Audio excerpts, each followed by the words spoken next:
پھر جو دیکھا تو درخت پر پتے کا نام نہیں، جو درخت ہفتہ بھر پہلے پتوں سے بھرے پڑے تھے، ہفتہ بھر پہلے پتوں سے بھرے پڑے تھے، اب خالی جھاڑیاں کھڑی ہیں جیسے کہ کسی نے کپڑے اتار لیے ہوں۔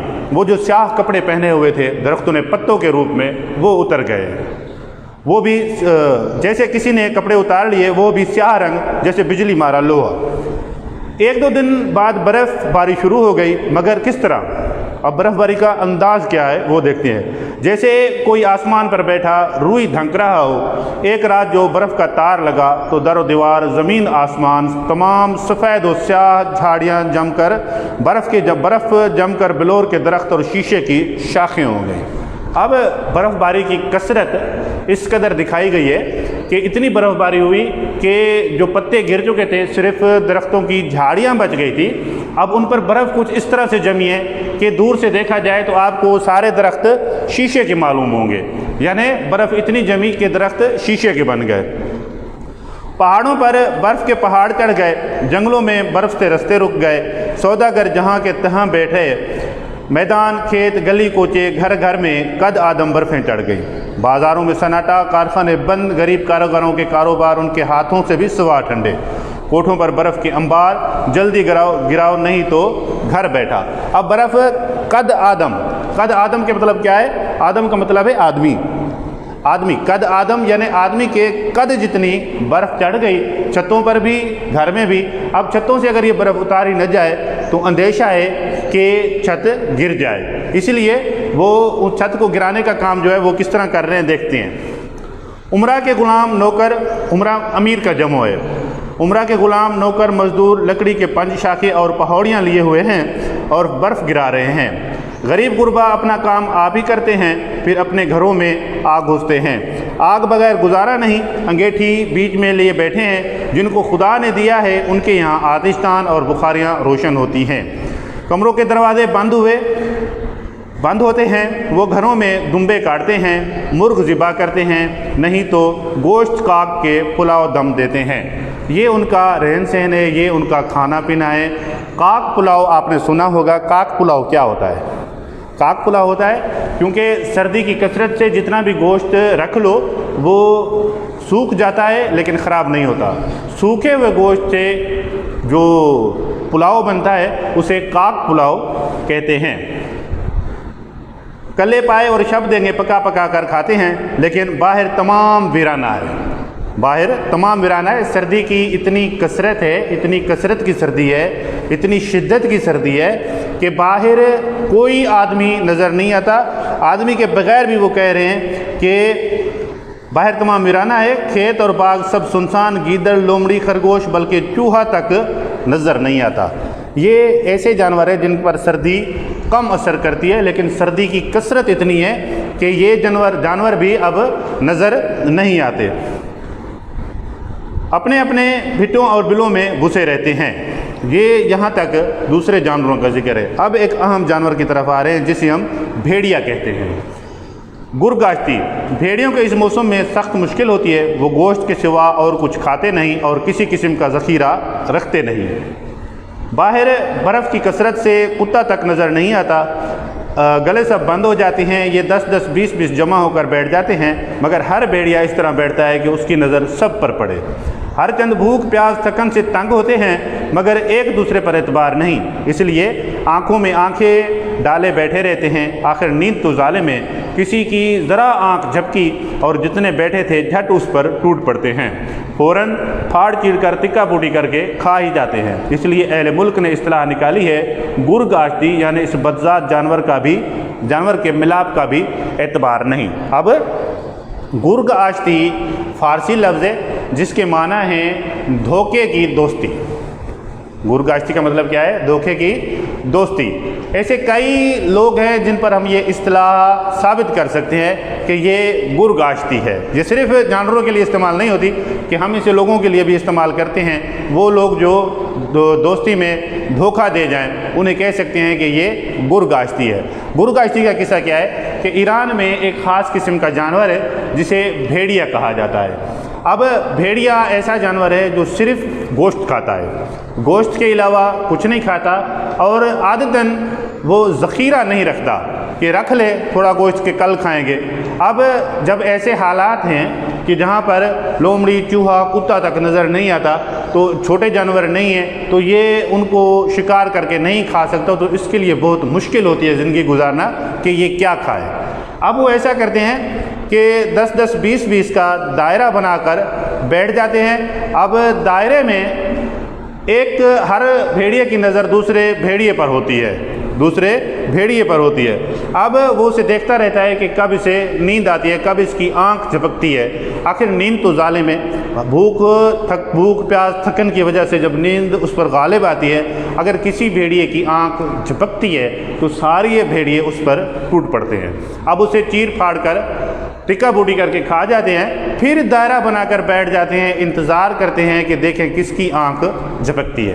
اب دیکھنے والے کو یہ معلوم ہوا کہ یہ سارے جتنے بھی بھیڑیے ایک ساتھ ایک دائرہ بنا کر بیٹھے ہیں، یہ سارے ایک دوسرے کے دوست ہیں، مگر حقیقت کیا ہے کہ وہ دھوکے کی دوستی ہے، جس کی آنکھ جھپکے گی وہ جان سے جائے گا۔ اسی طرح جب اہل ایران یعنی ایران والوں نے یہ ماجرا دیکھا، یہ حال دیکھا، تو انہوں نے اصطلاح بنائی گرگ آشتی یعنی دھوکے کی دوستی۔ تو بھیڑیوں کے لیے یہ گرگ آشتی ہے، حالانکہ دیکھا جائے تو یہ تو جانور ہے، ان پر کوئی ایسی چیز ثابت نہیں ہوتی کہ ایک دوسرے کو نہ کھائیں، ایک دوسرے کے ساتھ یعنی روا رکھیں، کیونکہ عقل سے خالی ہیں اور ان پہ یہ صفت موجود نہیں ہے۔ اور جب ہم انسانوں کی بات کرتے ہیں، انسانوں پر آتے ہیں، تو دیکھتے ہیں کہ انسان بھی گرگ آشتی ہے، بلکہ بھیڑیوں سے خطرناک گرگ آشتی ہے، اور ہو سکے تو اس گرگ آشتی کی اصلاح پر غور کریں اور ہر قدم، ہر بات میں، ہر چیز میں یہ ثابت کریں کہ ہم گرگ آشتی نہیں ہیں، کیونکہ یہ جانوروں کی صفت ہے، جانوروں کی اصطلاح ہے، ہم انسان ہیں، ہم میں ایسی کوئی چیز نہیں ہے۔ ہر قدم مثبت قدم ہو تب ہم کہہ سکتے ہیں کہ گرگ آشتی ہم میں نہیں ہے، جانوروں میں ہے۔ ٹھیک ہے، آگے چلتے ہیں۔ ملک کے لوگ اس برف کے کیڑے ہیں، انہیں یہ سردی کچھ بہت دکھ نہیں دیتی۔ اب پڑھنے سے دیکھنے سے معلوم ہوا کہ بہت سردی ہے، جہاں پر انسان متاثر ہو رہے ہیں وہاں پر جانور بھی متاثر ہو رہے ہیں۔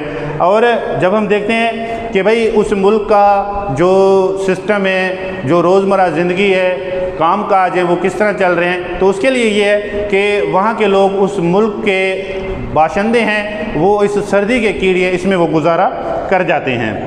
حاجت مند بیچارے یا اکثر مصیبت کے مارے سفر بھی کرتے ہیں، ان کی نمدی چگوں پر برف پڑی ہوئی ہوتی ہے، پلکوں پر برف جمی ہوئی ہوتی ہے، مونچھیں اور داڑھی میں گویا شیشے کی سلائیاں لٹکتی ہیں۔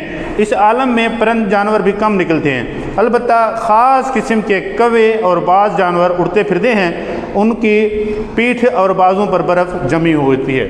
انسان جہاں پر متاثر ہوتے ہیں وہاں پر جانور بھی متاثر ہوتے ہیں، البتہ خاص قسم کے کوے ہیں جو اس سردی میں بھی اڑتے ہیں، اور ان کے جو ہے اپنا جو ہے پنکھوں پر وہ برف جمی ہوئی ہوتی ہے، اس کے باوجود بھی وہ اس سردی میں رہتے ہیں اور اس سردی میں اپنے کام کاج کرتے رہتے ہیں۔ اب یہ مختصر سا سردی کے حوالے سے محمد حسین آزاد کا سبق ہے، اور محمد حسین آزاد نے ہمیں اس سبق میں سکھایا ہے کہ بھئی سردی ایران کی کس طرح تھی، لوگ کس طرح متاثر ہوئے، موسم کس طرح تبدیل ہوا، اور جانوروں میں کیا خوبی پائی گئی، وہاں کے خاص جانوروں کا ذکر کس طرح آئے۔ یہ محمد حسین آزاد کا کمال ہے کہ انہوں نے اچھے طریقے سے بریف کیا۔ اب آتے ہیں ہم اپنے اہم سوالات کی طرف۔ تو سوالات میں جو پہلا سوال ہے ہمارا وہ ہے ایران میں جاڑے کے موسم میں درختوں کا کیا حال ہوتا ہے۔ آپ نے پڑھا کہ ایران کے موسم میں درختوں کا کیا حال ہوتا ہے، کیسے ہوتا ہے۔ اب کہتا ہے ساتھ ہی سناٹا آیا، پھر جو دیکھا درخت پر پتے کا نام نہیں، جو درخت ہفتہ بھر پہلے پتوں سے بھرے پڑے تھے، خالی جھاڑیاں کھڑی ہیں جیسے کسی نے کپڑے اتار لیے، وہ بھی سیاہ رنگ جیسے بجلی مارا لوہا۔ ایک دو دن بعد برف باری شروع ہو گئی، مگر کس طرح جیسے کوئی آسمان پیٹھا دھنک رہا، اور رات جو برف کا تار لگا تو در و دیوار، زمین، آسمان، تمام سفید و سیاہ جھاڑیاں جم کر بلور کے درخت اور شیشے کی شاخیں ہو گئی۔ یہ حال تھا درختوں کا برف باری کے باعث۔ پہلے سخت ہوا کے جھکولوں میں ان کے پتے گرتے ہیں، یعنی ہم سے پوچھا گیا ہے کہ ایران میں جاڑے کے موسم میں درختوں کا کیا حال ہوتا گیا ہے۔ دو قسم کا حال ہوتا ہے، یعنی ایک تو یہ ہوتا ہے کہ ہفتہ بھر پہلے ہم دیکھتے ہیں جب محمد حسین آزاد وہاں پر پہنچے، اس نے ہفتہ بھر پہلے دیکھا تو سارے درختوں کی جھاڑیوں پر پتے ہی پتے نظر آتے. اس نے کہا کہ یہ پتے ان کا ہرا لباس ہے. اب ہفتے کے بعد ایسی ہوا چلی, ایسا ہوا کا جھگولا آیا کہ سارے پتے گر پڑے, جس نے ہم نے فارسی الفاظ میں پڑھا. فارسی کے الفاظ سے اس لیے اسے زیادہ استعمال کیے گئے کیونکہ ایران کی جو اپنا آفیشیل لینگویج ہے وہ بھی پرشین ہے.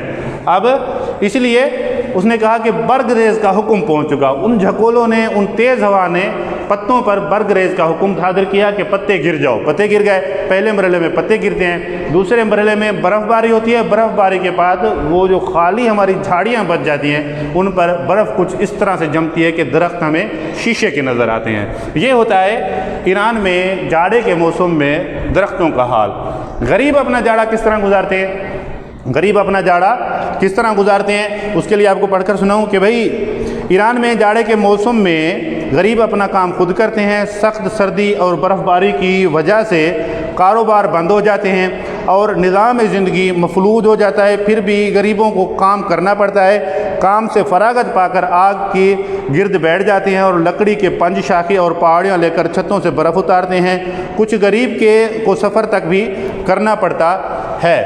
اب یہ ہے غریب کی زندگی. میں نے ایک سوال اس میں ٹیکسٹ میں سے اور ایڈ کیا ہے, وہ یہ ہے امیر اپنا جاڑا کس طرح گزارتے ہیں. یہ سوال آپ کی ایکسرسائز میں نہیں ہے, یہ سوال آپ کی ایکسرسائز سے نہیں ہے. البتہ پچھلے 1-2 سال کے پیپر سکھر بورڈ کے آپ دیکھیں گے تو اس میں آپ کو واضح دکھایا جائے گا کہ یہ سوال بھی ایڈ کیا گیا تھا کہ امیر اپنا جاڑا کس طرح گزارتے ہیں. ہم نے ایکسرسائز میں پڑھا کہ ایران میں غریب اپنا جاڑا کس طرح گزارتے ہیں. اب ہم نے ایک سوال ٹیکسٹ میں سے لیا ہے جو پچھلے پیپروں میں آ چکا ہے کہ امیر اپنا جاڑا کس طرح گزارتے ہیں. تو امیر کے لیے کہا گیا ہے کہ جن کو خدا نے دیا ہے ان کے یہاں آتش دان اور بخاریاں روشن ہوتی ہیں, کمروں کے دروازے بند ہوتے ہیں, گھروں میں وہ دمبے کاٹتے ہیں, مرغ ذبح کرتے ہیں, نہیں تو گوشت کاٹ کے پلاؤ دم دیتے ہیں, ان کی یخنیاں پیتے ہیں, کلے پائے اور شب دیں پکا پکا کر کھاتے ہیں. تو ان کے لیے عمرہ کے لیے جاڑا کوئی سخت مشکل نہیں دیتا کیونکہ وہ اپنے نوکر غلام رکھ لیتے ہیں اور ان سے یعنی جو سردی کے باعث جسم کو, ماحول کو, یعنی انٹرنل انوائرمنٹ کو گرم رکھنے کے لیے جو چیز ہوتے ہیں وہ کھاتے ہیں. وہ اس سردی سے لطف اندوز ہوتے ہیں. البتہ غریب اس سردی سے سخت متاثر ہوتے ہیں. اس کے بعد ہمارا سوال ہے گرگاشتی کا کیا مطلب ہے. گرگاشتی کا مطلب ہے دھوکے کی دوستی. اگر کہا جائے کہ اہل ایران نے یہ اصطلاح کیوں نکالی ہے تو آپ بتا سکتے ہیں کہ جب اہل ایران نے دیکھا کہ 10-10 20-20 بھیڑیے ایک ساتھ بیٹھے ہیں اور دیکھنے والے کو معلوم ہو رہا ہے کہ یہ سارے دوست ہیں, البتہ وہ اس لیے بیٹھے ہیں کہ وہ صرف گوشت کھاتے ہیں اور اس سردی کے باعث انہیں گوشت مل نہیں رہا, تو وہ ایک دوسرے کو کھانے کے لیے بیٹھے ہیں. جب کسی دائرے میں کسی کی آنکھ جھپکتی ہے تو وہ اسے چیر پھاڑ کر کھا جاتے ہیں. اسی لیے اہل ایران نے اصطلاح نکالی ہے گرگاشتی, جس کا مقصد ہے دھوکے کی دوستی. تو یہ آپ کے اہم سوالات ہیں. اس کے بعد ہم آتے ہیں اہم حوالہ جات پر. حوالہ جات میں کیا ہے کہ بھئی پہلا حوالہ ہے, آپ کو میں نے پچھلے اسباق میں بھی یہ پڑھایا تھا, پچھلے اسباق میں بھی یہ سمجھایا ہے کہ بھئی جو اپنا خاص چیز ہوتی ہے یعنی حوالوں کے لیے وہ ہوتی ہے جز کو حوالے سے کس طرح منسلک کیا جائے. جز آپ کے سبق میں سے کوئی بھی لیسن جو ہے وہ مکمل جز ہو سکتا ہے اور اس جز کا حوالہ اور تشریح کی جا سکتی ہے.